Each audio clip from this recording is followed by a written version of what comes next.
ယောက်ျားရှင်ဒီနေ့ပတ်စံဘယ်လောက်ရခဲ့လဲ ဟာမင်းကိုမပြောချင်လို့ကြည်နေတာကြာပြီမင်းမပတ်စံအကြောင်းအလွယ်ပြီးပြောကြစကားမရှိဘူးလားဟမ် ကောင်းပြီလေတခြားကြောင်းပြောရင်ရောရှင်ကပတ်စံပေးမှာလားဟုတ်တယ်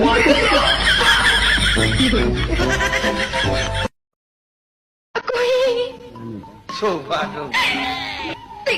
ကြာမနေနဲ့နော် မနေ့က ကိုကြီးကြာနေတော့မြတ်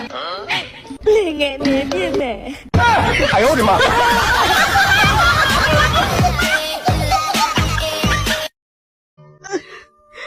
ဘိုက်ကြီးပြီမလားဟမ်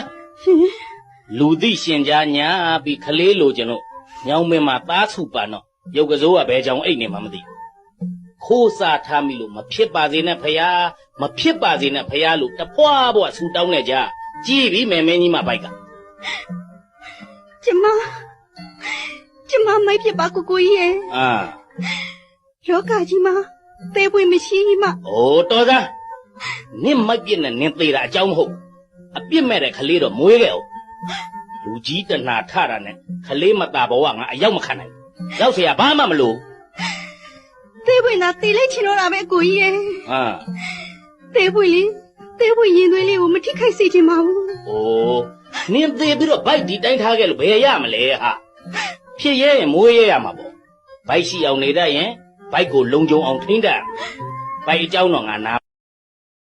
ငါမင်းမဖះရှင်ခိုးတာကြာကြီးပဲနော်ဘာလဲနောက်ဘဝနဲ့ပြီးမှနဲ့သမီးဖြစ်ရပါလို့ကြီးလို့စူတောင်းတယ်မို့လားယောက်ျားလည်းနဲ့သားဖြစ်ရှင်တယ် အမလီရှင်ကတော့နှစ်သားဖြစ်ချင်မှာပေါ့ကျုပ်ကတော့နှစ်သမီးဖြစ်ချင်မှာအောင် ဘာဖြစ်လို့နဲ့သမီးမဖြစ်ရှင်တာတော့ နှစ်သားတွေကနှစ်သမီးတစ်ဖက်900စီနဲ့ဆန်စားတာတဲ့ကိုယ်လည်းဘယ်တော့ရောက်မလဲမျောရင်းနဲ့မောနေရမှာ 哎呦我的妈！